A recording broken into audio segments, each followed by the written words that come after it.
Okay, so for an overnight trip to the Franklin Institute, we have a bonnet, all 13 essential vitamins, and night socks for after I take off my day socks. You know, I'm really glad that they paired us up as group buddies, so, don't go leaving us behind or anything. Someone may cast an ancient spell and all the exhibits come to life. I am counting on your fist for very precise blows. Night at the museum, it's one of your favorites, and I take all of your recommendations seriously. I want to know why you like stuff. Also, I have a confession. It was me earlier in the group chat. I got a new phone, Droid. But listen, it is not easy going green, okay? Android discrimination is one of the last acceptable forms of hate in this country. So, yeah.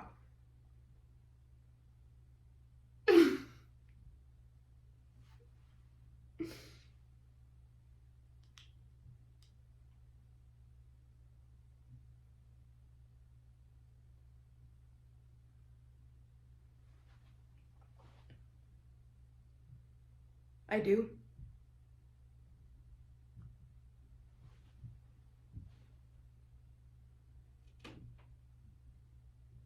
We have sinned and rebelled, and you have not forgiven. You have covered yourself with anger and pursued us.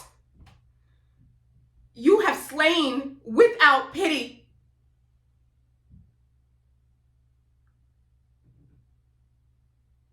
You've covered yourself with a cloud so that no prayer can get through. All our enemies have opened their mouths wide against us. We have suffered terror and pitfalls, ruin and destruction. What I see brings pain to my soul because of the women of my city. And my enemies without cause hunted me like a bird. They tried to end my life in a pit and threw stones at me, and the waters closed over my head. I thought I was going to perish.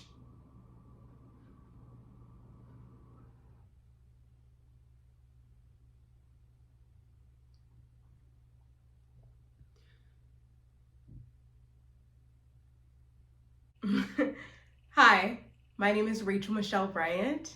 I'm an actor. Thank you so much for watching this. I really appreciate it. I kind of just want to talk about the two pieces that you witnessed. So the first one was from Abbott Elementary, and it's a monologue that I combined, which is an idea that I got from one of my best friends, Caroline. And I put them together because it was really fun to watch, and so I thought, oh, this would be really fun to do. And I kind of wanted to find a way to kind of just merge those two. I think they're hilarious, and those writers, my gosh, they're brilliant. They're so good. And so it's just really fun to just do. The second piece is scripture turned to a monologue. It's from the book of Lamentations.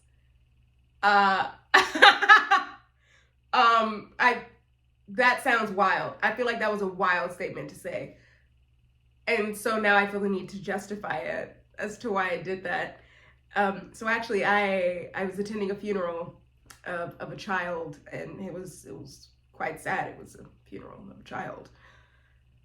And we were reading the scripture, and I kind of just disassociated for a bit, and my eyes just drifted to the other page, and I was like, wow, oh my gosh, this would be a fantastic piece for a classical monologue. Like, that's what went through my head in this service. But we all find ways to cope, I guess.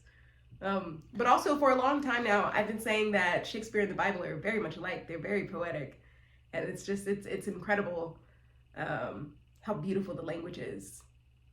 And I think it's so fun to play with, because there could be so many different meanings and interpretations. and I think it's a blast. The route that took me on that, once again, was Interview with the Vampire. This time season 2, and I believe it was episode 6 or 7 maybe, and it's the I Could Not Prevent It, and it's the big trial, right? And I was blown away, taken aback, and turned every way but loose by Delaney Hales. I think she had one of the most like brilliant and truthful and vulnerable court scenes I think I've ever seen in my life. I felt like I went on such a journey. It was so much fun to watch, and I was inspired by that whole court scene, that whole episode. Those actors, those writers, brilliant. Give them all the awards, please. Let me be the campaign manager. I'll do it. Just get me in like 2 episodes. I'll do it.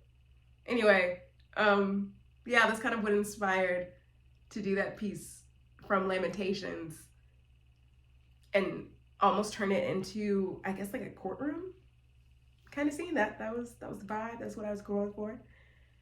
Yeah, and I hope you guys enjoyed that. I also was prompted to do this now because I was thinking back on a quote from an actor, and I'm not sure who it was. Could have been Denzel Washington, could have been anybody. But he was basically saying how like all of his friends were booking things, and it kind of just felt like, you know, God skipped him in a way. But then he flipped it, and I've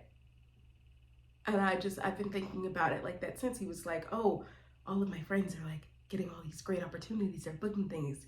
I'm next. I'm in that circle. We're close. And lo and behold, he wasn't in that circle. He was eventually getting things.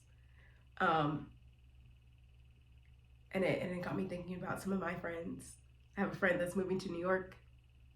One of my really good friends is currently filming a movie in Puerto Rico.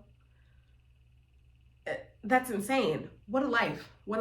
And so I was inspired by their lives to just do, to be, to act, and to have fun with it. So I hope you had fun watching this. Thank you so much. I really appreciate it. Okay. I'm gonna go have a snack. Bye.